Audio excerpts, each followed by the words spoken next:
What's going on, everyone? Welcome to another episode of the KIRIO House podcast, where we talk real estate investment, and what it's like to be a real estate agent in the Oklahoma City area. I've got Charlene Norris. Charlie's fine. Charlie? Perfect. I got Charlie Norris with us. Charlie's an agent in our exit office, fantastic agent. And she's been around a little longer than I have, but was one of those people that I really took a lot from when I was first getting started, as far as work ethic and just the things you have to do to be successful in the area. So I'm really excited to chat with you today. I think, I really appreciate you taking the time. I know it's a Sunday, busy day for showing houses and doing all that stuff, but thanks for coming to chat with us. You bet. Thanks for having me. Yeah. So one of the things, let me get cozy here. One of the things I was excited to talk to you about is, because we've gotten to know each other. We worked on that listing in Edmond together, and that was a great opportunity because we were in there like getting our hands dirty, cleaning this house out, scrubbing it, like staging it, getting it ready. And so we got to know each other, during that process. But I really wanted to kind of bring some of those conversations back out and, into the marketplace, so to speak. So, who is Charlie? I know your niche is sort of like the horse properties and everything, and you're very familiar with I almost said roping, but with barrel racing and different rodeo things. Yeah. So tell us a little bit about that. Well, I grew up in southeastern Washington State, so the Pacific Northwest. We just a small farming community. I think there's like 750 people in our town. Oh, wow.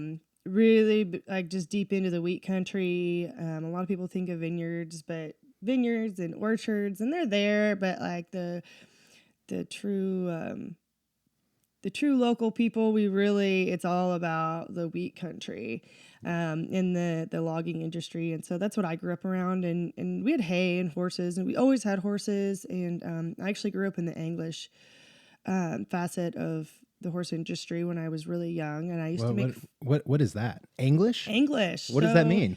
You're throwing out terms I've never heard of before. Yeah, so that's like what you see on the Olympics, like them going over the jumps, and there's no horn on the saddle, and it's a very European. It's all over the country, but a lot of people, when they kind of think of it, they think about it in being in Europe. What I'm picturing right now is like the women that wear the the cute little jacket. Yes, with the that's exactly what it is. That's exactly what it is. So I actually made fun of rodeo people, and but long story short, just horses, love for the horses and love for the sport, whether it be the English or the rodeo industry, just eventually led me to Oklahoma. As most people know, that this is kind of a very central location for the horse community. We all come here because we don't want to freeze anymore. And is that what it is? Because I mean, I've noticed just from living in the area for a while that like there's a huge population of like equine enthusiasts. Yeah, I mean they're everywhere. Like, don't get me wrong. Like, there's people say like, oh, the best in the rodeo come from Oklahoma. Well, they're all over the country. They're from where I'm from. They're from New York. They're from everywhere. Yeah. But it's really hard to produce nice horses and perfect your craft when it's like 30 degrees all the time, or below 20. You can't. Not everyone has an indoor arena. It's really hard to make nice horses if you can't ride all year long. Okay. So people come here, which is it could be 80 tomorrow, and I could be short sleeves all week, ride my horses, and then it might be snowing. Yeah. But we get those breaks, and we can keep our horses fit, and it's easier to go to events because we're not dealing with the snow and the ice all the time, and being our location helps too. We have a lot of high-end rodeos here, like the big stuff like Houston, and anytime you get down towards Texas, or there's big rodeos all over the country. But I mean, if you just leave from Oklahoma, they're all within 12 hours usually. Sure. Until you get out kind of into obviously across country. But is this sort of the like heart of rodeo country, like Oklahoma, Texas? Or I think so. Yeah. I mean, my people back home are gonna cuss me, but I really believe so. Yeah. Because it's we don't. you can literally pick up on any night of the week and almost drive to a barrel race. You can go to a rope in every weekend. You could, and it's every weekend you could go somewhere for big money. Even if you got to drive from here to like Colorado, it's a 10-hour drive to Greeley. Or if you want to go down to Texas, you can run for thousands and thousands of dollars. That's wild. And I remember when so my stepfather-in-law, I guess, was big into roping. And that was sort of like talking with him was my first real like sort of dive into the rodeo world. And I'm still not very familiar with it, but I understand it. But he would tell me about how much money there was in roping. Mm-hmm. And I remember there was one where if he could get like the first place or the first place prize was like $150,000. Mm-hmm. And I was like, that's huge money for running around an arena on a horse. That's wild to me. Yeah. So what did you ever think about doing that like as a career? I did. That was my goal. I finished my bachelor's degree in South Dakota in agriculture, and I had a minor in equine science. And everything I went to college for was just to be able to really run a business. But the goal was I was gonna train horses. Okay. And I got done with college, and I really was kind of was like, I don't know what to do. I knew I didn't want to go home, but I knew I didn't know. And I had a professor that said, hey, they had this internship at the Lazy E in Guthrie, Oklahoma. And I was like... And you were in South Dakota? Mm-hmm. Okay. Yeah. Wow. I rodeoed there for SDSU for a couple years. Okay. And I also rodeoed in Washington, but I really didn't start rodeoing until I was like a senior in high school. Okay. I think really, really started when I was a freshman in college. And I just kind of was like, I'll figure it out, and bought a horse and just went at it, It was just something you had fun doing. Yeah, like, I thought that, I could win money doing that. I could make money doing that. Mm-hmm. I enjoyed it. I thought I was good at it then. And so Were you not? Not like I thought I was. Definitely not like I thought I was, but if there's a will, there's a way. And that's a real skill. Like you have to know what you're doing to be barrel racing, right? Yeah, you really do. I mean, even if you have a really, really great horse, there's only so much a really great horse can do for you if you can't ride it. Yeah. So you really have to work at it. You gotta put the time in every day. So it doesn't matter if you're riding horses or learning about cattle or whatever you're doing. Like, it doesn't matter. You have to work at it. Go at it 100%. Yeah, 100%. And so when I came here, and I was working for the Lazy E, and they have a really good internship program, and I decided that I was like, oh, this isn't so bad, and I could go to barrel races every week, and it wasn't cold, and I was like, this is cool. Yeah. And I went through their whole internship program, and I went down to Ardmore, Oklahoma, and I worked for Judd Little, which is a really big barrel horse ranch, and they had some rope horses as well. Rode for them, there at the ranch, and rodeoed a little bit, and did a lot of different things there with them, and then I ended up coming back, and the end all be all was I was going to train horses for a living. I was going to, that was the profession. I was going to quit one day after I got my clientele. I was going to quit and ride horses. And surely there's a market for that. Oh yeah. Oh yeah. People, I mean, it's not an easy life, but there's a reason why there's people who do it. There's big time fraternity trainers and people who are very well known is whether it be just the beginning stages of a horse's life and they're learning how to be saddled and rode, or they're starting to do things like roping or running barrels. Some people are good at it all. Some people are good at the beginning. Some people are just good at the end. So it's the same thing. You just get good. You figure out what you're good at, what you like, what clicks, and you just go at it as hard as you can. And that's what I thought. I was like, that's what I'm going to do. I'm just going to do this. Yeah. Got this. I had some really good, I call it blessings. I think God did it for me, but had some really nice horses, and it just kept coming together. and I just rode it out as long as I could. And um, Now, when you say you got like some really good horses, what do you mean? well, You were training them, or yeah. So I got a really I call it, I mean, God or luck or whatever you want to call it. I traded for a really, really nice mare. I ended up selling for like stupid money. And so I took the money from her, and I bought more nice horses, and I rode them for a while, and sold those for, you know, the type of money it takes a whole year to make. oh wow, So I was like, wow. And I just kept buying, you know, more horses and selling and riding. And I would ride outside horses for people. And that's kind of your bread and butter. Like, it takes a while to turn a big profit on horses. Sometimes you get lucky and it's easy. But it's really, it's funny. And I tell people it's so much like real estate. They look at me like I'm crazy, but it's not. so in what sense is it similar to real estate? To me, I was like, I just took the horse out of it and put a house in it, you know, in that spot. Okay.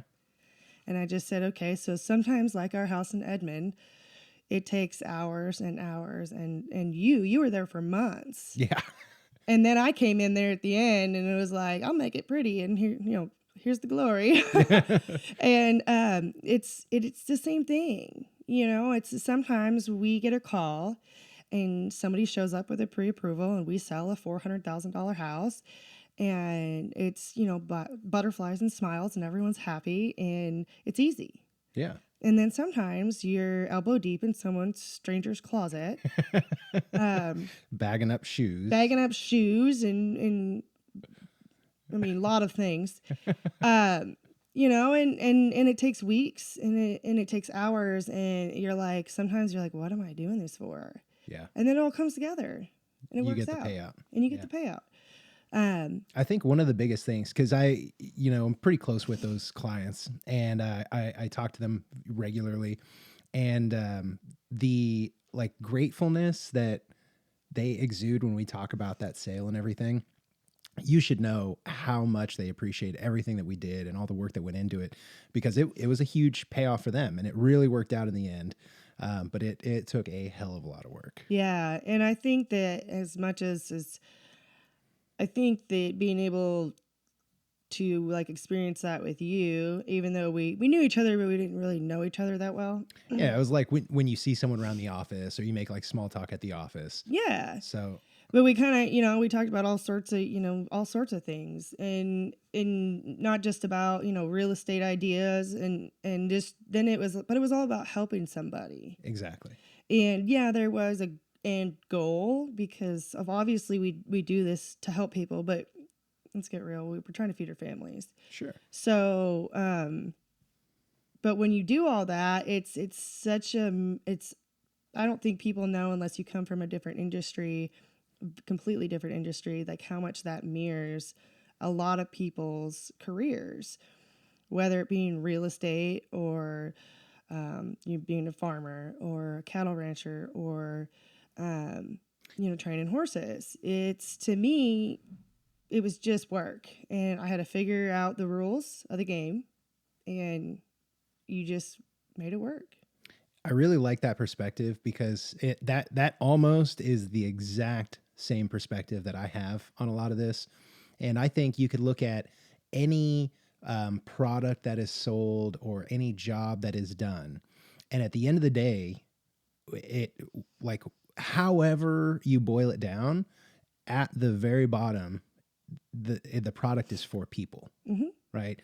And so if you can find a way to design your product and market it in a way that it helps people, I think that you'll always find success in your career, whether it's like with the horses, or with real estate, or selling cars, or selling on, you know, Amazon or whatever.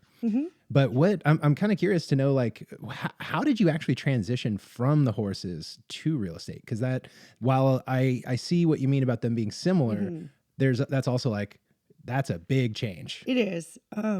Excuse me. That's kind of a funny story. I had actually, so way back before I ever left Washington, I had a guy that he was a horse person, and he was a very He was very big in real estate in my area, and he had kind of met me before. And Like as an agent or as an investor? Or? he was a broker. Okay. And everybody knew who he was. He was a veteran. He was a broker. Everybody knew him. His name was Bob Brock, or is Bob Brock. They had nice horses. You know, his daughter, I didn't know his daughter real well, but I would occasionally watch their place when they were out of town.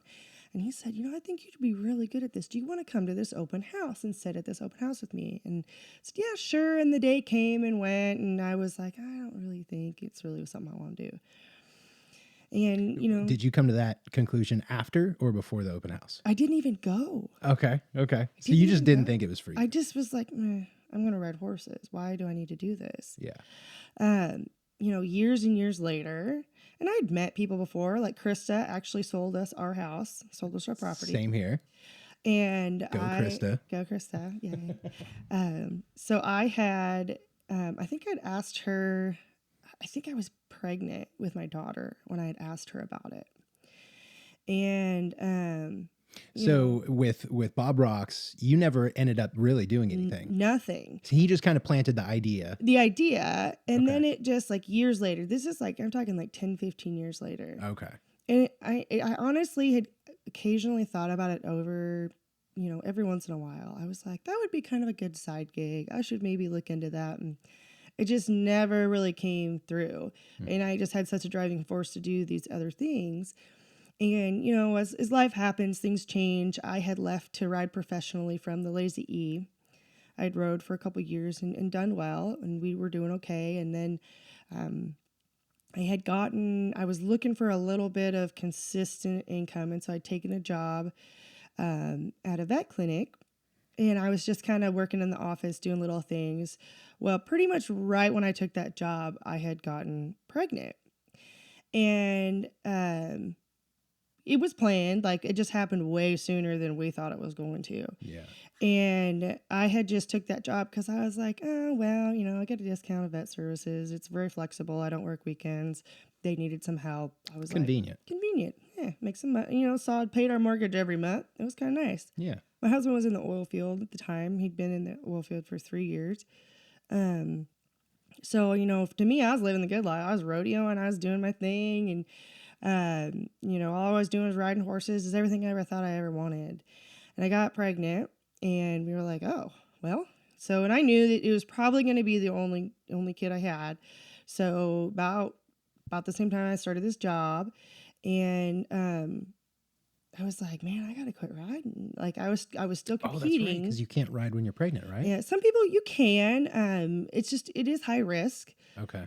Because even if you ride really nice horses, accidents happen. Yeah. And it's a lot of movement. It's a lot of movement. And I rode all the way through my pregnancy. I just didn't compete after about 15 weeks. Okay. Because I ride in really small saddles. Like the horn was like touching my stomach. And I was like, that's weird. And so I was like, this just isn't worth it. And so I was teaching students at the time. And so it was just kind of like, well, it's a good time to take a break. And it was in the winter. And so, fast forward a year, I had my little girl, and I'm able to take her to the clinic with me. So that was really nice. And I went right back to riding, taking horses in. I'd be out there with my little monitor and, making sure while she was sleeping, I'd be riding these horses. And then COVID hit. And my boss was like, we don't know how this is going to affect children. You really need to go home. And I was like, it'll be fine. And then all of a sudden the oil field crashed. Yes. And then it was like, oh. And I had a friend, Nicole Knoll. She, who's also big in the horse industry, barrel racing and race horses. Her husband's a racehorse trainer. I had known her before, but she'd come to work at the clinic for a little bit as well. And so I'd really got to know her. And she had gotten into real estate. And I actually had introduced her to Bo and Krista, and she'd started with Exit. And she's like, man, you got to do this. Like, she's like, you can do this. Like, this is... It's right up your alley. It's right up your alley. You can do this. And she was like, man, I knocked it out, and I got licensed in 90 days, and I'm selling houses. And I was like, what? And I kind of looked into it, and I was so surprised that it was like, how many like full on support your family type careers can you literally get licensed in 90 days if you work hard at it, pass your Yeah, test? it's not like a cakewalk. It's not a cakewalk, which was kind of crazy for me because I'm not a book person. I was never a school person. Yeah. But like even my parents were like, we knew you were gonna pass. You'd never tried that hard at anything ever, like except for horses. I was the same way when I was going through mine, because we gave ourselves, like, we had sort of very specific plans and timelines to make this work. And we were working on a movie, and we knew as soon as that wrapped, I was enrolling in the classes. And so like the week before we wrapped, I had enrolled and got everything lined up. And then as soon as we were done, it was like I literally 10 to 12 hours a day, I would sit and just read and highlight and, write things out. And, you've got to treat it like that. Yeah, and I really did. It was just like if my daughter was sleeping and the livestock and the horses were taken care of, I was in front of that computer. Yeah. And I literally, and I think I only ever took, like, I remember only maybe taking like 1 or 2 full days off. Like, Nice. I every day, whether I was on my phone working on it, I was figuring it out. Yeah. And of course, I was like, I'm not going to pass the test the first time. And I did. And I was like, uh-oh, now what? Now you actually have to go do it. Now I have to do this. And I had talked to a lot of different brokers, but I ended up, not really a lot. The ones I could get to talk to me, people were so busy. And I was just like, well, and, I met Veda, and I really liked her, and everything about Exit. And of course, I had somebody that I knew that worked there beyond just like Krista. Sure. And it seemed to be a nice starting step for me. And I was like, well, I just kind of jumped in. And but that's really how it happened. It was just like, I don't know. It was like every other door shut. And it was like no one had money to pay me to ride horses. I had horses lined up to ride, but a lot of them either came or left early or couldn't come at all. And at that point, my husband had lost his job, and like they were going to pay a severance and stuff, but it didn't come for a long time. And even though we'd saved money, we like literally sold everything that wasn't attached to the ground. Yeah. Because we knew that it was going to get hard. It was going to get hard. Yeah. And I was just like, I pretty much was just like, I'm not going to let this happen. I really respect that, because that was very much like my train of thought. I think we sort of saw that this was going to be bad, but we also saw that it was going to be bad for a little while. And I didn't see this as something that was going to like play out long term, or at least the optimist inside me was like, hey man, this can only last so long. And so I also kind of saw it as an opportunity to capitalize. And we knew that we needed to make some changes in our life. And so this just was like the opportunity to jump in, make those changes right away. And kind of to your point, like you said, all the other doors closed. It was the same thing for us, every door closed, and this was just sort of that one way forward that I saw. And really in my mind, I think I just framed it as, this is my opportunity to do something, to start building my business and build it the way I want to build it. And so there's just, Tony Robbins talks about burning the boats. He says, if you want to take the island, you got to burn the boats. And in a lot of ways, that is what I had to do. I had to actually put my back up to the wall and say, listen, this is the only way forward. So I just need to make this shit happen.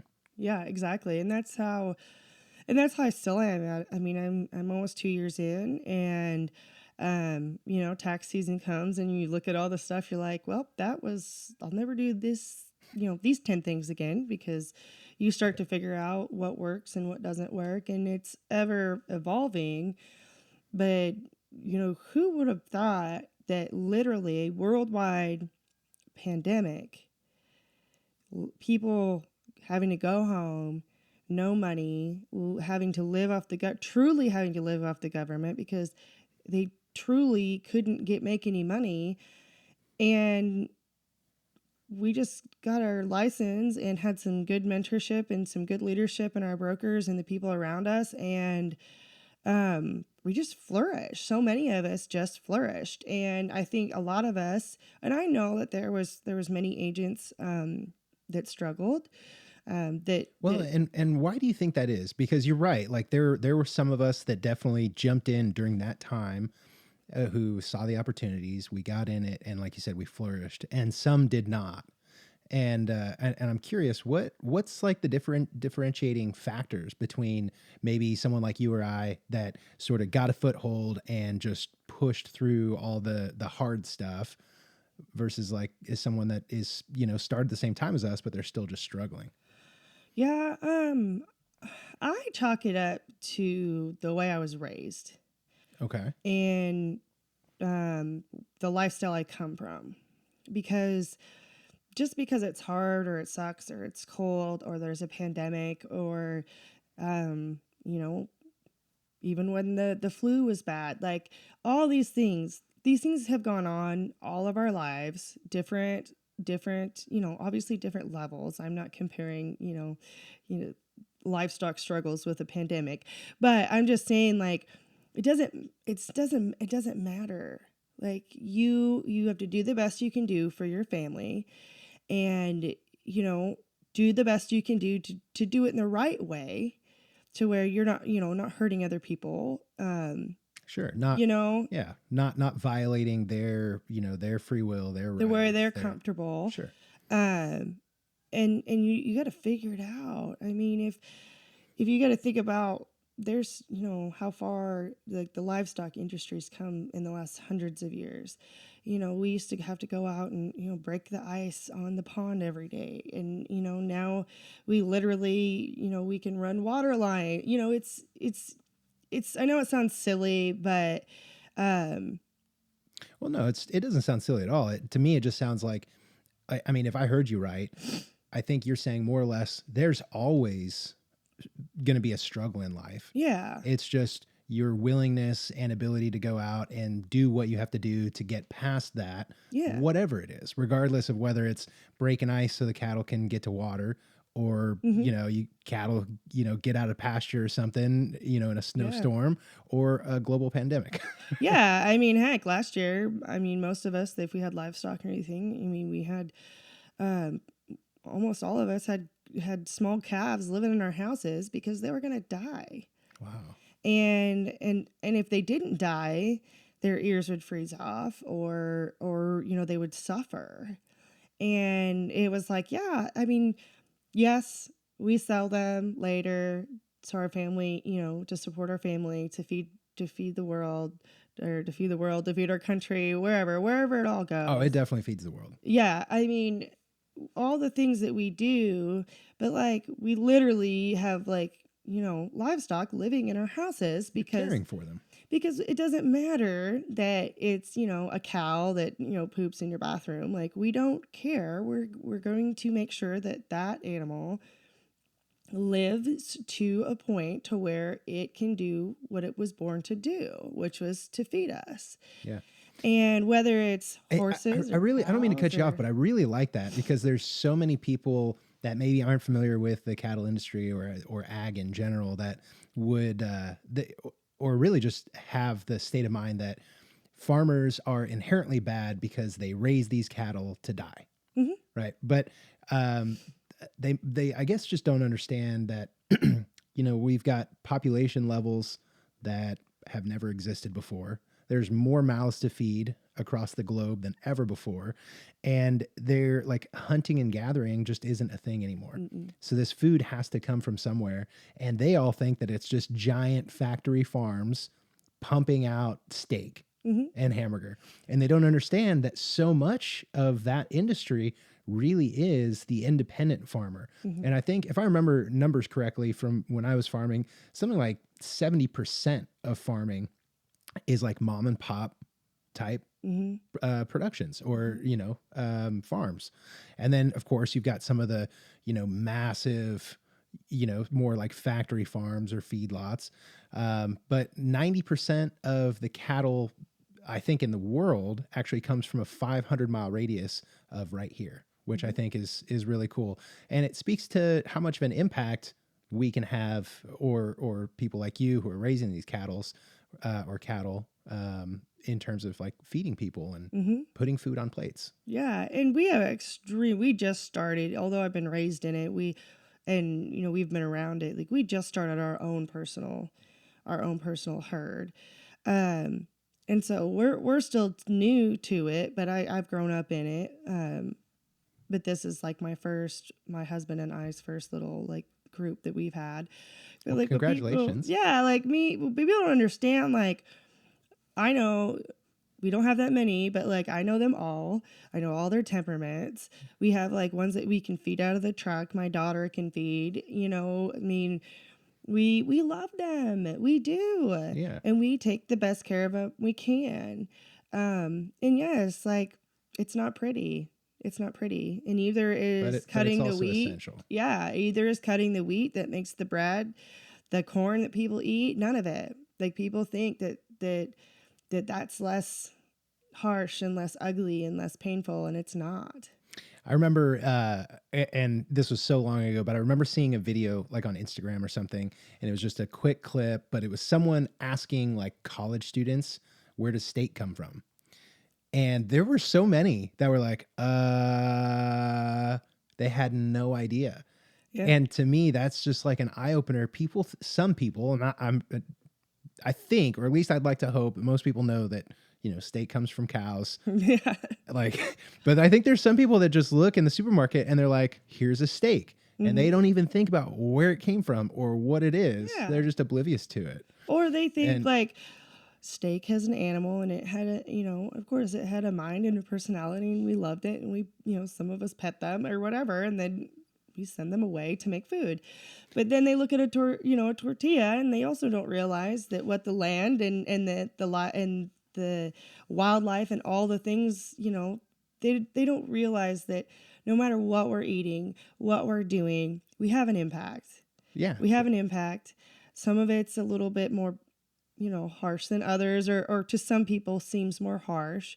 Or maybe it just pulls on people's heartstrings or their emotions. And it's not that we don't have emotions or that we don't think that it's sad that like I have to, I have my favorite calf and we load them up and I'm like, that's the first one we had. And it goes to the sale yard and But you're doing what you have to do. what do you got to do? So you had this interesting trajectory where you sort of came up from like, to me, sounds like an ag sort of upbringing. Mm-hmm. You had a lot of exposure to horses. You sort of fall in love with the equine community and start working in that. And then during the pandemic, you make this massive shift to real estate and sort of develop a passion for that.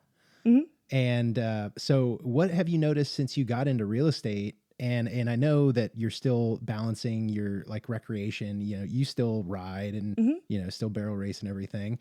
But how are you sort of intermingling those two areas of your life, or do you keep them separate, or talking about specifically the horses and real estate? No, not at all. As far as I'm concerned, everything's the same. I'm like, this is a whole, this has become our whole world. It's all together. I even like my first year, my daughter went with me to almost everything. All your showings, all my showings, all your closings. I mean, the title company, she knows everyone at the Guthrie Title Company, and they know her. And it's all together. Like when I go to a barrel race, if someone is talking about so-and-so that thinks about they want to move to Oklahoma, like I'm like, hey, here's my mobile business card. Or if someone asks me, hey, I like your horse, is it for sale? I'm like, no, but if you ever need anything, here's my card. Well, it's my real estate card. Mm-hmm. And it doesn't, and even with cattle stuff, or it doesn't matter. I think we like sold a refrigerator last year and I gave my guy the card and it turned into a house sale later. Really? Like, I don't care what it is. I think it's funny. Like people, at least I've heard, because I've talked to some agents, because one of the things I want to do is start recruiting so I can build my own team. Mm-hmm. And I've sort of started talking to some people about coming into real estate, and they're just scared. They're so scared, and their question is always like, how do I get the business? Where did the listings come from, or where do the clients come from? And I think you hit the nail on the head. You have to find a way to intermingle your personal life and your business, because really they're one and the same. I think people always talk about work-life balance, and I think that's kind of a cliche. I don't think it's something that is actually possible like in today's world. I think that you have to find a way to integrate your life into your business and vice versa in order to be successful. And so, you're talking about handing out business cards, and that's turning into real life sales. And I wish that these people who are thinking about getting into real estate, but they're afraid, could hear that and just understand that, listen, it's just breaking down that barrier of fear, and, not putting an emphasis or thought into what people might think of you because of your business card or whatever it is, and just doing it, following the steps and doing the things. Yeah. And I don't think people realize that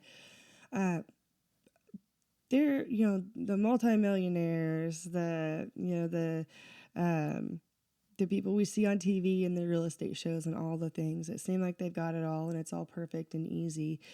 And just like you said, that work-life balance, I know that those people, they have the luxury now to unplug because they have a team in place that allows them to do so.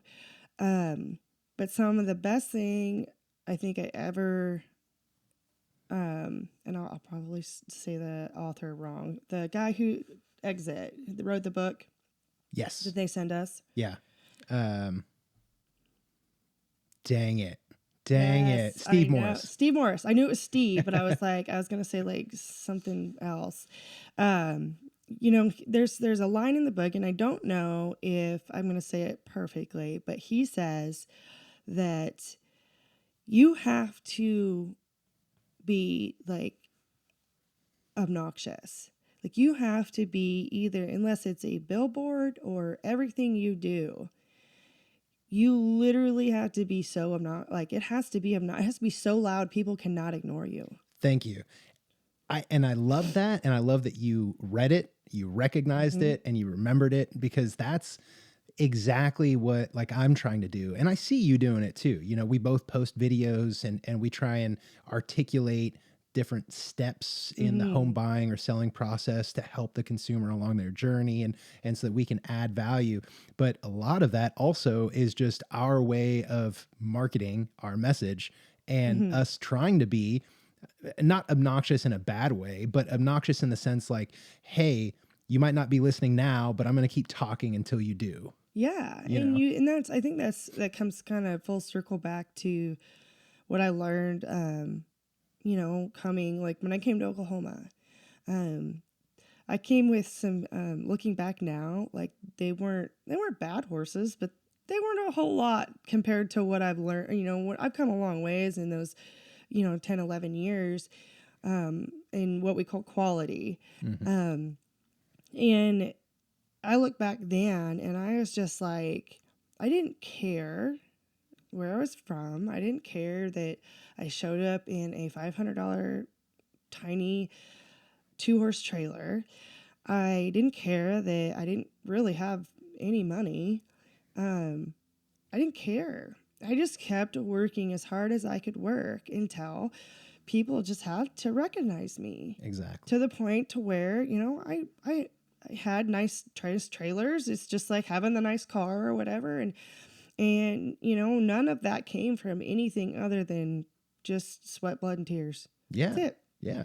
And I respect that. I really do. Yeah. And it's the same thing with real estate. Like some people, I think, whether it's God or luck, fall into some really cool niches and they skyrocket, to the top and debt free and all the things. And it's this beautiful story. But But you know what? It's always not that pretty. No, and that's what I was gonna say. I don't think they're like, it might be 1 in 1,000 or 1 in a million that have that just unfettered success and that like escalator to the top. But I think a lot of people see like, I got a message yesterday, and it was a really weird thing because Rod and I were doing some marketing videos on one of Veda's listings. It's a commercial listing. And then Krista has one out in Cedar Valley. And so we're running around doing some videos, and I was posting a bunch of stories, and someone that I had met a long time ago in the movie world, he sent me a message, and he said, man, Craig, you have such a beautiful life. I really wish that I could have stuck around to be more a part of it, and just kind of went on. And I was like, man, like, you're just making that assumption that I have a beautiful life based on like what I post to Facebook stories. Like, you don't see the days where I don't have time to post anything because I'm working my ass off trying to hold a deal together or trying to get one started or whatever it is. And so I think there's this false perception that if you can get in real estate and get any semblance of a foothold, then that's the fast track to the top. And to your point, they don't see everything else that has to go into it. And that's the thing is social media is such a wonderful tool. And I think that, like, I'm really trying to learn how to use it. It's definitely not like, it's funny because I say it's not my wheelhouse, but I literally sold every horse off on Facebook. So I don't really know why I say that. It's just different. And different's hard. So, people don't see the stuff that sucks. They just don't. And that's okay. But I also think that social media almost trains them to not like even pay attention or think about the things that suck. Social media has almost trained you to just accept what you see online as reality and as fact. And it's so back assward. Yeah, I try to share like more like stuff that's a little bit more real. That, like, I shared something recently that kind of coincided with my life changing, and part of the reason, some of the background reason really pushing in real estate was because I'd really beat my body up. Like, I had literally been riding anything with hair, like, that anybody would pay me to ride. And that meant anything, whether it was going to try to kill me or not. I didn't care. And I was good at it. And so I was like, why not? And at the time when I was younger, I was like, this is easy money. Well, now, I have a bad back and my neck is trashed. And, I wake up and I feel like a 70-year-old lady sometimes. And does that have anything to do with why you've sort of transitioned into a real estate career? That was part of it. Like, sometimes I forget. I think as I have let my body heal and I've learned how to take care of myself better, like really take care of my back and stuff like that, that it has kind of faded in the back. But that was a lot of it too, because, as much as people say, if you're a good rider, if you do all these things, like you'll be fine. And, and it's like, you see the old cowboys still out there and they're bow-legged and they're still out riding horses and everything. And it's a hard life. And I don't care what anybody says, it hurts. There's mornings even now where I don't even ride a horse and I'll wake up and I can barely open my hands. Or like I broke my leg in college. Like, I still have pain in that leg. And I have a bad neck because I've been bucked off on my head or fell, accidents. Not just getting bucked off, just flat out accidents. Things happen, they're 1,200-pound animals, and even if they don't mean to hurt you, they can. Sure. And as tough as we are, we're extremely fragile. And I also, part of it was my daughter, because I was like, I'm going to get emotional. I never wanted her to think that she couldn't do anything. Oh. So I didn't want her to see me give up. And now she's probably not going to know, like, the horse person I was, but I don't think so, because she's grown up in that as much as you did, and she's going to grow up. You better cut this out. I think she sees you put in the work that you do every single day, and I mean, she doesn't appreciate it now, but when she looks back, she'll recognize how much you hustled Yeah. to take care of her. And part of it was just like, I was like, man, there's this cool opportunity, and I can still do what I love to do, but I don't have to torture myself anymore. Yeah. I didn't have to. Well, and you know, well, I'm not going to tell you what to do, but I would love to see you reframe that thought a little bit, because look at what you're doing in real estate. I mean, you're coming in making massive waves, and you're really getting a foothold, and you're building something. And that's so cool to see. And think about how much she's going to appreciate that, looking at how much, you know, mom has built this real estate business that's successful and puts food on the table, and, you know, allows you and your family to do the things that maybe you couldn't have done before. Yeah, that's true. And I think like it's all a growth process. Like I think like as we grow up, we're just like, okay, let's make some different choices here. And whether it's, changing, to real estate, or, like I posted something on Facebook lately that was somebody else had posted something about how, which is funny, you just said reframing the thought, like um every time we, say something negative, or say we can't do this, or we can't do because of A, B, or C, or this is why it's not working, we are constantly drawing out of our bank of confidence. Yeah. And it just really hit home with me because it was really related to the horse industry. And I went through stages, and I'd gotten hurt really bad a couple of years ago, and it really wrecked my confidence. And like I had started wearing a helmet. Like this horse I had in training had bucked me off, and it wasn't really out of the blue, because it wasn't not like her to try, but it was like she hurt me. No, I didn't know it then, but I think she broke one of my ribs up high. The way I landed on my neck and head, the helmet I was wearing broke. And it was like, thank God my mother just begged me to start wearing a helmet. And it was there. It was just like all of a sudden this fear was there. And I was like, oh my gosh, like I've never been scared before. And I know what you mean. And it's almost paralyzing. It's like people don't, like, people's like, oh, they're scared. I'm like, there's a difference between scared and like you're just like, you can't do, like, you can't move, you can't function. And that was the first time I was like, oh my gosh, like I'm scared.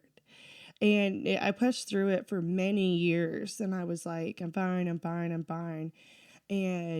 But I kept being, constantly like, oh, what if this happens? And I was just pulling out of like my confidence bank constantly. And then just trying to force things, whether it be with certain horses, certain situations in life. And I was just like letting myself get beat down, and like just didn't feel like I could just do anything, right? I just couldn't do it.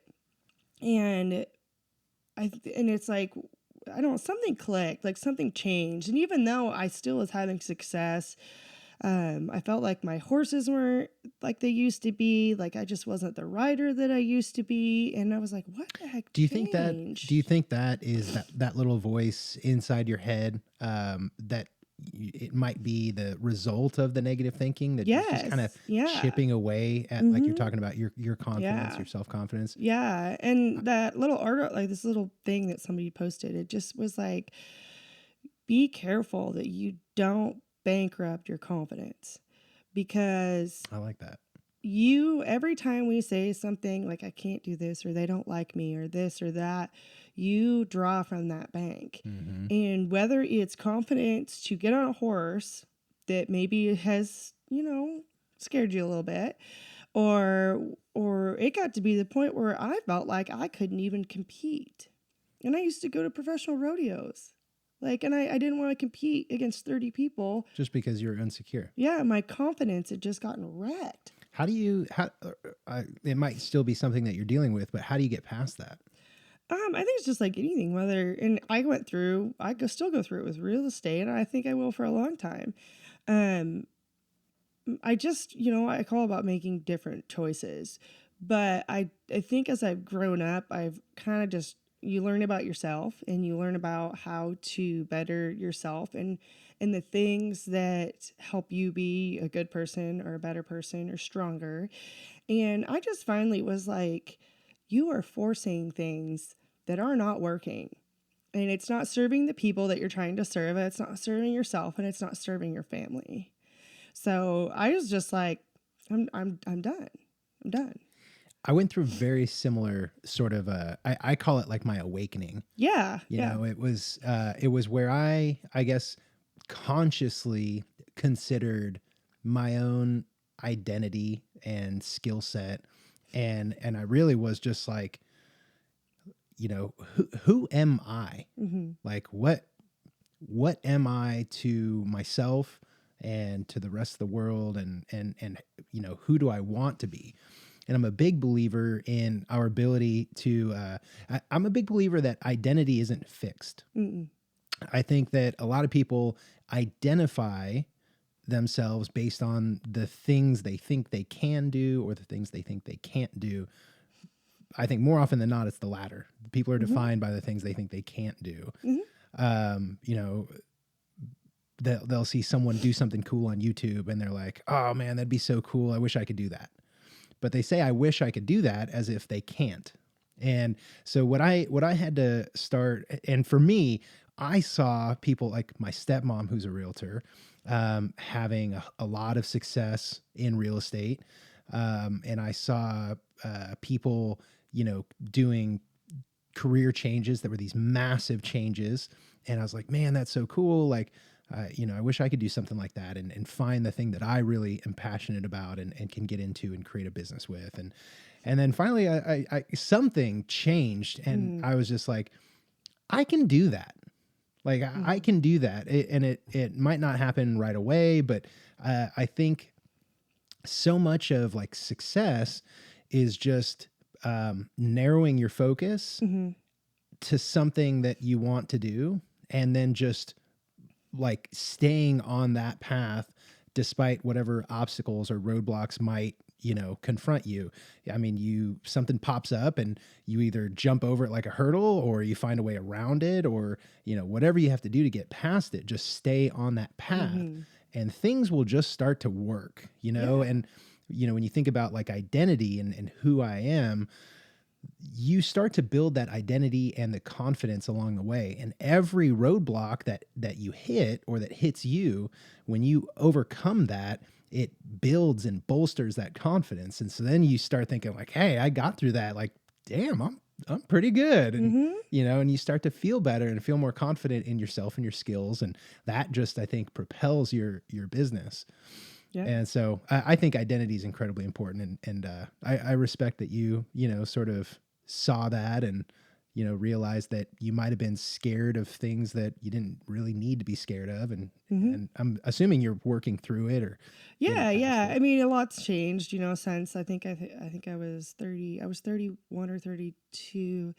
And I'm 34 now, and I just made some little changes, and now it's just like I have some, you know, really nice horses now, and I just, you know, it's just about having fun, and I'm extremely competitive, like insanely. And so it's never, that part of me is never going to change. So once I feel like I've got a foothold, it's like, look out, like I'm back. Um, so I think that people don't realize that you have to keep feeling that confidence back. And it was like, I was driving to a listing yesterday, and it was not a for sure thing. I had just reached out, and of course, like everyone, every realtor in, you know, 50 miles had reached out, and it wasn't a big house. It wasn't a $500,000 house. It wasn't a big deal. And I've had listings that were, you know, were a lot bigger deals than this. And I was kind of thought it was so interesting. I was like, this is like $130,000 little manufactured home on a little acreage. And everybody and their dog was trying to get it. And I was like, And you got it. I got it. Yeah. And I was like, huh. And I was like, a lot of times, you know, they think that we're out there chasing the $500,000 houses or the $1 million deals, and I was just like, you know, even those big dogs that have those teams, they're chasing it just like we are. They're Well, just shoot, like you.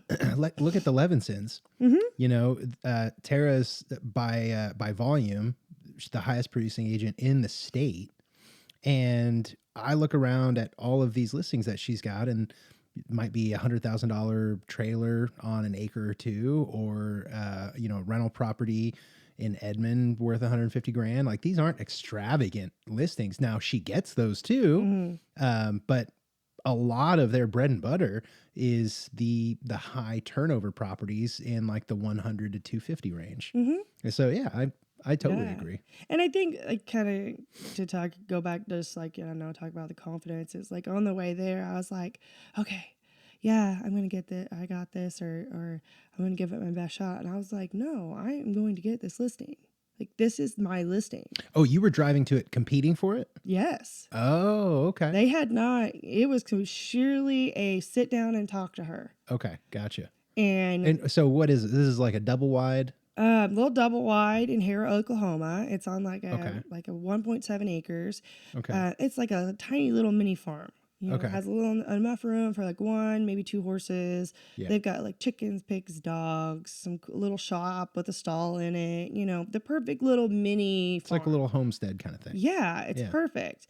And like a lot of people want that, but they don't have $400,000. Sure. You know, or even, you know, $250,000. Like, they, you know, to get a brick built home on a little bit over 8 acre is really hard right now. So, I mean, that little spot can really be a lot to anybody. Oh, heck yeah. And, you know, and I think that's something. I can't remember who I think I was telling this to her the other day. I said, you never, it doesn't matter whether it's a $500,000 ranch or $1 million ranch or $130,000, you know, manufactured home. You never know about people. You don't know where they've come from, what they're doing, where they're going, but it doesn't matter. Like, our whole purpose is to help people. And so to me, it was just like, I don't know, there's something about that yesterday that it was just like, and I didn't make it a big sales pitch. I was just going to ask, do you, because like I think we're both very similar in our business philosophy is like helping people, not going after like the business, so to speak, but understanding that the business will come by helping people. Yeah. So does that translate into like your sort of listing presentation, or like, I mean, how do you go through your listing presentation when you know like you're probably competing against other agents for this listing? So, and this is actually interesting because it's always evolving. And, you know, you hear Krista talk about personality types a lot. Sure. And I'm really sensitive to the people's emotions, whether they're good, bad, whatever. And it may have nothing to do with me or the situation. Sensitive in the sense that you pick up on it, or that you sort of like accidentally react to their... No, I mean, I used to. Okay. But now, I used to be a reaction. And it used to make me really uncomfortable. Yeah. But now I'm like, oh, this is how they're feeling or about this situation. And so I saw her post. Of course, it had been up for an hour, and there was like 57 messages from every realtor. And I think there was somebody from Tara's team that even commented. And I just messaged her and I said, look, I know you're getting slammed. I friended her, you know, and I have like my profile picture. It's my family with some horses. And so we kind of already made a connection right there because she had, you know, horses on her Facebook. And I just said, hey, how are you? And I literally did not say a single word about real estate. I did not say, I think in the post I did tell her I do have, you know, livestock property experience. I'd love to help you. But when I contacted her, I didn't sales pitch her. I didn't go in for this is what I can do for you and what my team does and what my brokerage does. And I just started talking to her about horses and it being cold. And it's real fun to have livestock when it's, you know, 19 degrees. And I think that's so important because I have a feeling that a lot of agents probably go into listing appointments with that mentality where it's like, oh, hey, I need to show them everything that we can do. And so this is, here's my 13-page PowerPoint presentation on who we are, and we do this and we do that. And, yada, here's the houses we've listed and all this stuff. And I'm really a believer that the consumer doesn't give a shit about you or what you've done. Most of them don't. No, and if they want to know, they'll ask. Like I'm sure, if you were listing a unique property or maybe, a high-end property, you would ask like, hey, so what experience do you have in this market? Or what experience do you have with, property like this? The consumer would ask. But I think most of the time the seller is going to end up choosing the agent that they felt they connected with and that sort of understands them and their situation the most, which is why I make it why I make such a point to ask more questions than spend time talking. Yeah. Because I want to understand what their situation is, what they're trying to achieve or what their goals are, and then sort of cater my services or what I say to that. It sounds like you do the same thing. Yeah, I do. Sometimes you can kind of go in there and like I just relate everything back to experiences I have in the past, just because that's just how I kind of make things make sense to me. Like I had a really cool property in last August that was it was over $500,000, a nice acreage, a horse property, very unique. And I went and talked to him. He still doesn't even remember where he got my card. And I would really love to know. But he still doesn't remember. And I went there and it was a really cool property and we just chatted and I literally showed up. I had boots on. I don't even think I maybe had some mascara on. I didn't have any makeup on. I just went there in my boots and I was dressed nice, but I was not dressed like what you think of when you think of like a realtor coming into a $500,000 listing. Yeah. And, we met, we chatted. He had some things he wanted to do and I didn't hear from him. And I reached back out. I thought I had this in a bag. And he goes, well, I just hope I have, 3 or 4 other realtors I've been talking to. And I was like, what? Oh, You took did you off what? guard. Yeah. And he was like, here's the questions I have.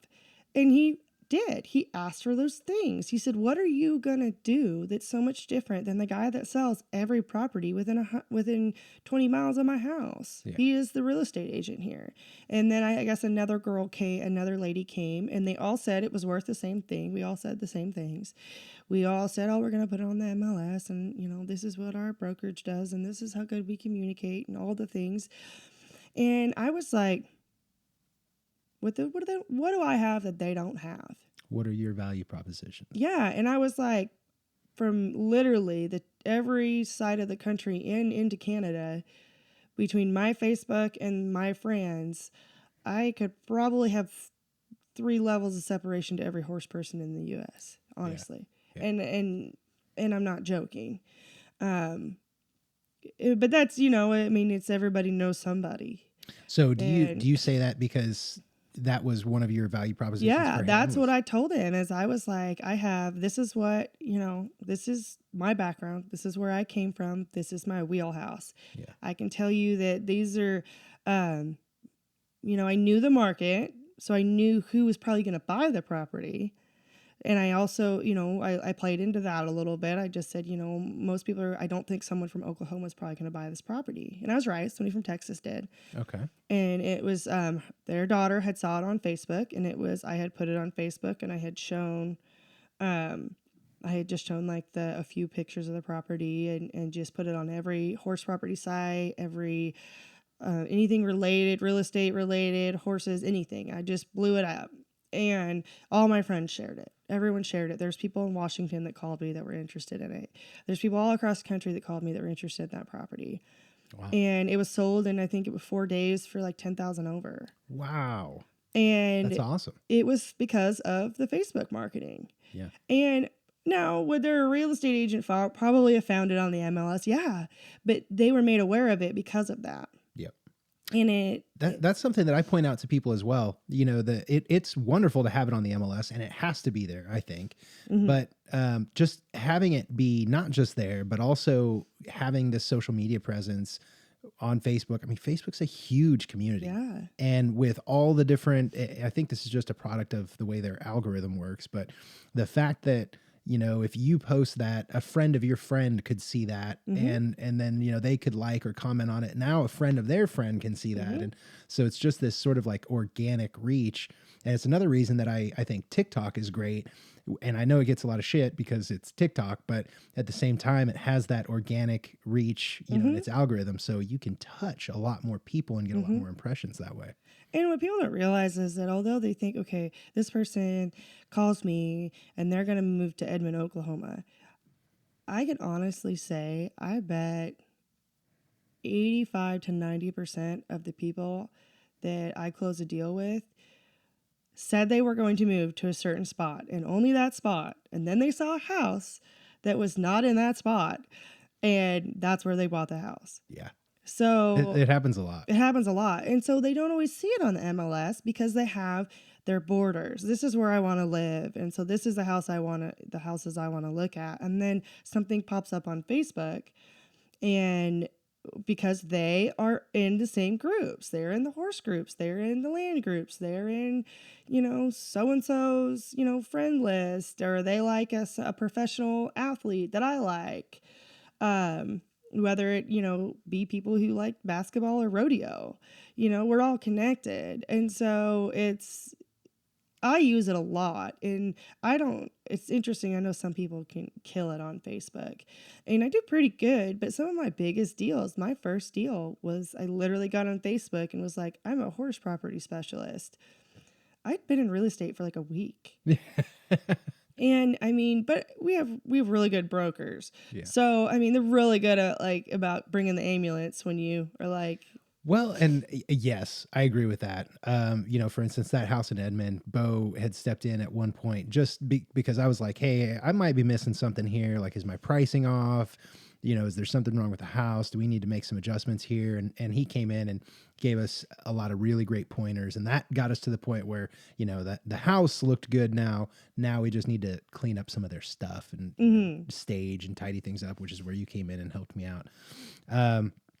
But to that point, I love our brokers. I think they're fantastic, and they helped me tremendously in like getting my feet under me and figuring out what direction I was facing when I first started. yeah. And I think that's something that new agents or people that are just thinking about real estate or just getting licensed need to really consider, because like I spoke with a young lady who's sort of a friend of a friend. She lives down in the Fort Worth area, and she's getting licensed. She's not licensed yet, but she's doing all of her education, and she started interviewing brokers. And she said she thought that it was going to be a different sort of conversation. And when they sat down, it was more or less like, you know, hey, watch these YouTube channels to, you know, learn and, you know, yada, yada, yada. And, you know, this is kind of how it works. You know, you go out there, you find your business, and, you know, if you have any questions, let us know. Oh, by the way, you're going to pay $300 a month for this coaching program where you meet twice a week.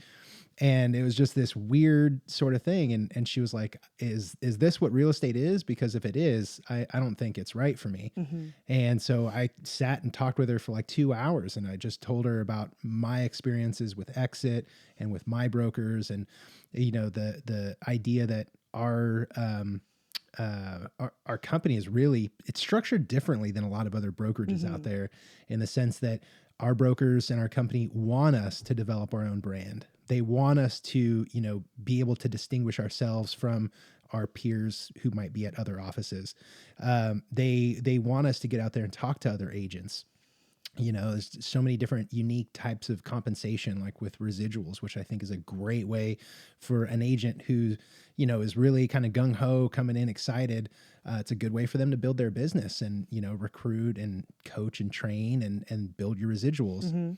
And so, anyway, I digress. I think I was just trying to say that us coming into this particular office, this particular brokerage, and these particular brokers, I think gave us both a big leg up on someone that might have started with a different, Mm-hmm. maybe bigger brokerage in the city, I think we got the support and the nurturing that we really needed. Yeah, and I think that's what people don't realize is as much as we all are, all the same contracts, we all do the same things, and yeah, our brokers does some of the trainings and the you can buy this, but you don't have to.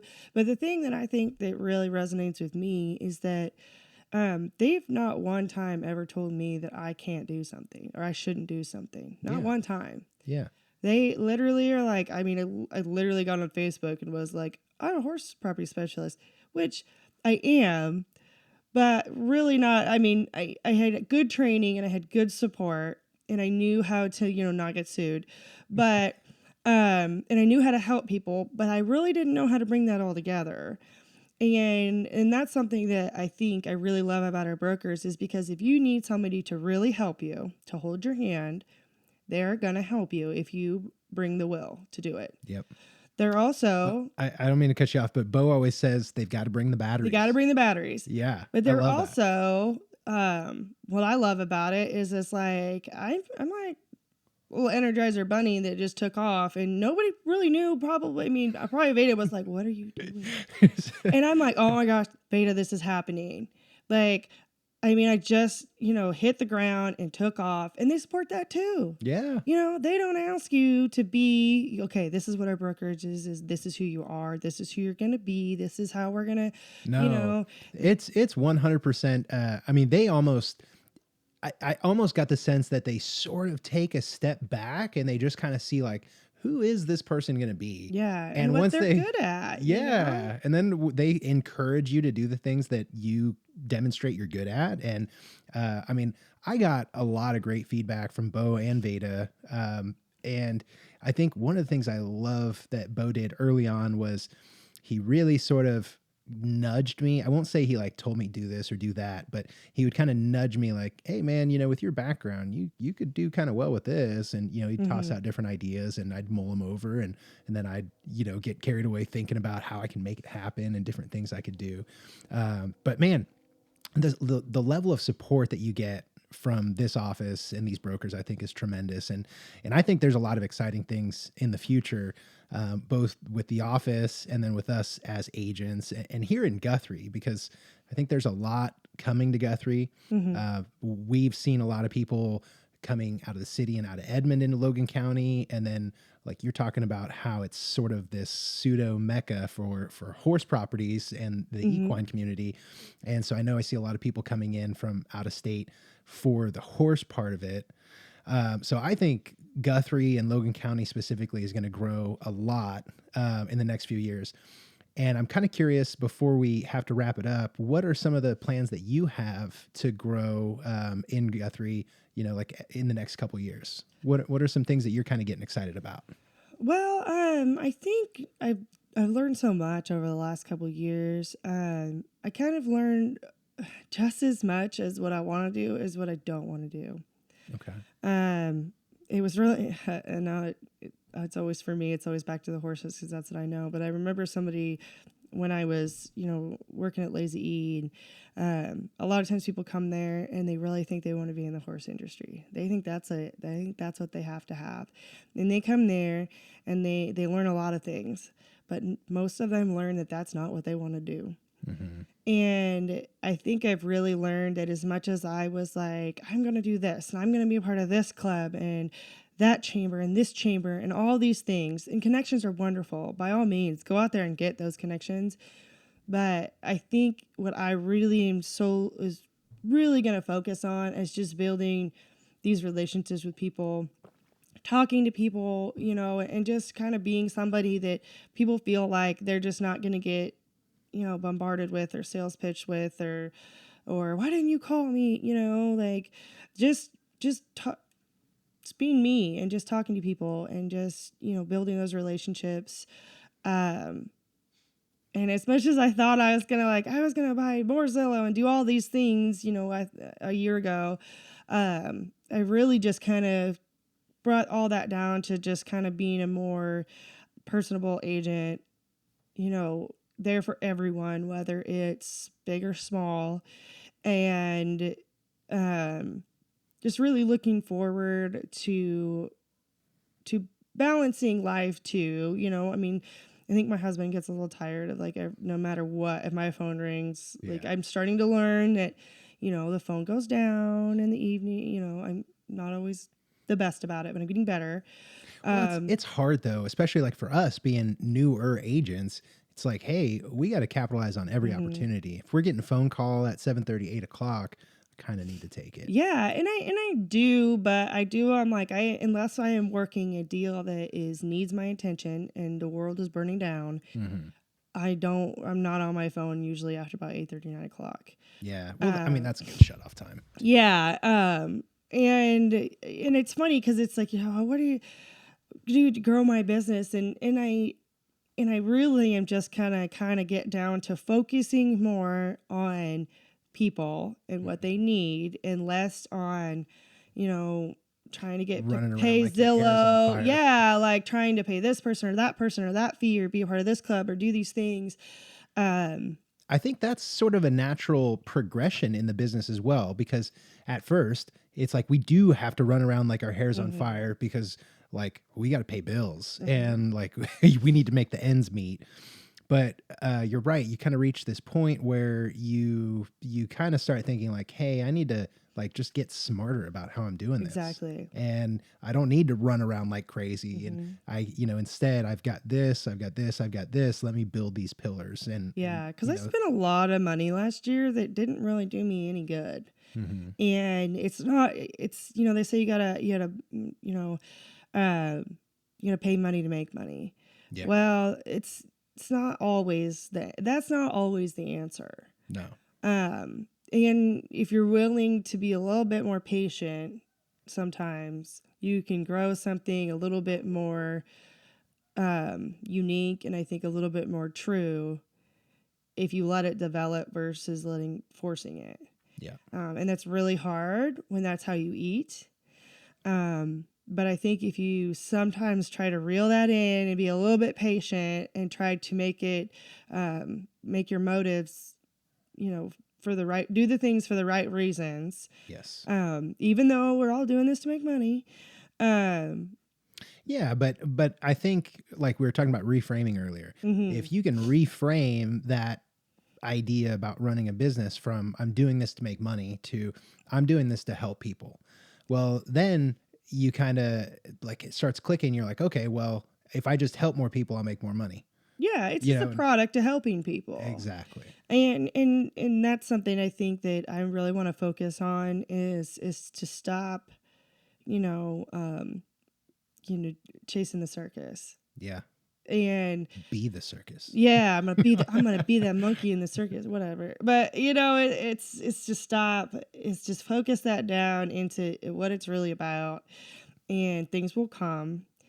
And and I always tell people, like I remember the girl that I'm good friends with that's also a horse person that I sponsored into Exit is Ashley Fuller, and she did so good her first year, and she's got an amazing work ethic.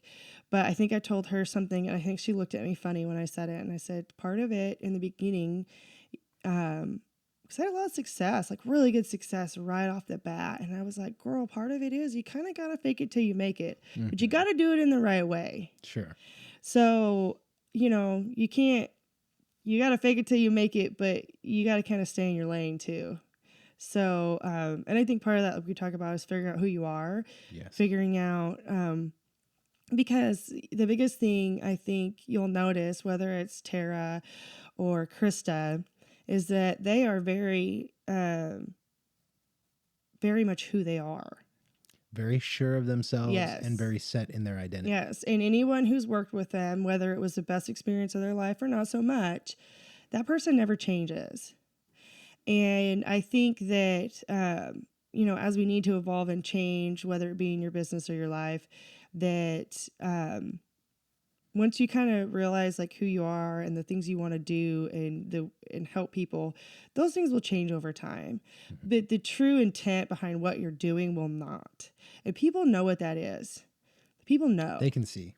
People know. Yeah. And some people it's okay with. If they know you're going to get them every dollar and that's all they want, it might be okay if that's what you're about. It's the same thing with a lawyer. Some people want to hire the shark, and that's fine. And those lawyers that can be the shark, that's what they're selling is, hey, I'm a freaking shark, Yeah. And the same thing can happen with real estate agents. But I think that in today's day and age, like to your point, our role has almost shifted more to like an advisory role where, because people don't need us to find the homes really. No. Like you've got Zillow, Trulia, Redfin, Realtor, all these websites where they can go 24 hours a day and look at the inventory. Where we come in is really after they've identified the homes they want to look for. Now they want someone to walk through and advise them on the home, advise them on the neighborhood, the purchase process or the sales process. And, so I think the future of real estate agents is going to be much more almost like a consultant kind of thing where it's like, here, I'm helping you make this decision and get through this process in the most efficient and best way possible. Because, we're protecting their interests. And at the end of the day, we're there to help them and protect that purchase, protect their interests. And, if you had to spend 30 days with somebody calling them all the time about one of the biggest purchases or the biggest sales in your life, you kind of want to like them, you know? Yeah. You kind of want to talk to them, whether, and some people want it straight business and some people want to talk about, their dogs for a while. And so I think you really hit the nail on the head there to where it really is, we do conduct ourselves as, I guess you say, I hear a lot of people say like a real estate lawyer, which, no, we're not truly a real estate lawyer, but we try to conduct ourselves in that way. Yeah. But we also, we're there for people. And it's part of it too, is that I think people coming into the business need to realize is that you can make a lot of money. You can make a ton of money. You can help a lot of people, but you can hurt people too. And I think that people really need to focus on doing the right things for the right reasons. And, something that I've been dealing with a lot of people who are moving out of state. And so I'm just like, look, you worry about moving. I'll worry about your house. Yes. And that's great because then the service that you're providing is the peace of mind. Like, hey, don't sweat it. It's not necessarily about the contract or the paperwork or the title company or the bank. And we've all gotten used to dealing with that. And it's easy now for the most part. Yeah. The rest of it is dealing with people. Like you have to be able to function and deal with people. Negotiate. You have to be able to ask for things or be ready to give a little. Yeah. And you have to, and it's just like, I don't remember who says it. Maybe it's Veda. It's like we're matchmakers. Yes. We really are. And that's the same thing with matching, with people, and I've, worked with people that literally are like city Norman people or people that, live in the country. You have to learn to, if you want to navigate that, or you've got to find out where you're comfortable and always push it, always expand on it, but just do it for the right reasons and do it for the people. Yeah. And I think to your point, like you've got to get comfortable enough with yourself and the way you operate and the whole process, because that's the point where you can really stop faking it, because in a way you've made it. You understand the processes, you understand the different relationships and different parts of the transaction. And so then it just becomes more of a natural thing where you're really just coordinating the deal. You're making sure that the abstracting is done, title work's done, the numbers match, and, the lender gets everything they need. And you're just sort of quarterbacking the whole thing. And so I think that's great.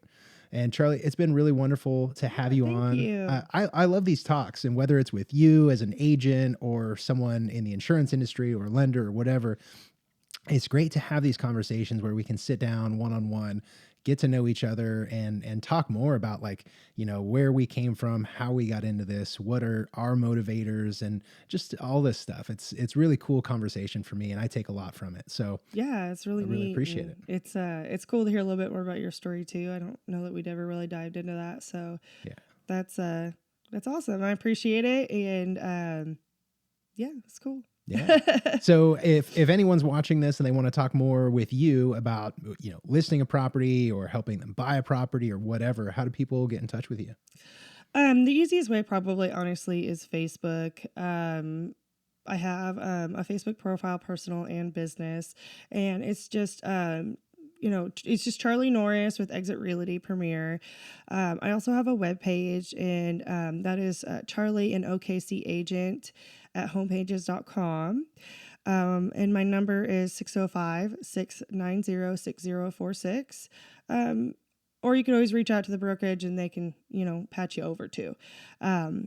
But and you're starting to do a lot with video too. I see you posting a lot to TikTok. And yes, I'm working that. on that. I'm kind of doing, I think it's Rodeo and Realtor is my little tag name or whatever. Love it. Lots of horse stuff on there, cow stuff, crazy kid stuff. My daughter is wild.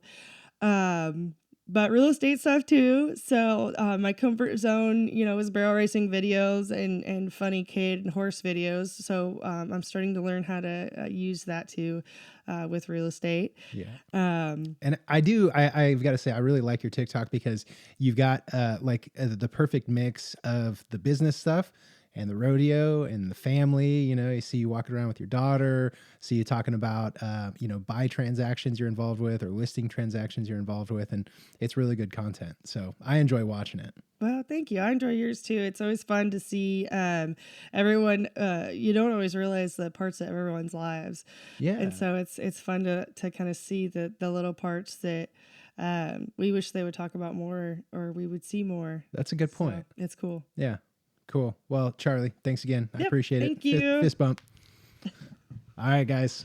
Thanks so much for tuning in. I really appreciate it. And if there's anything that we can do for you, don't hesitate to reach out. We're always here to help. All right. Catch you on the next one.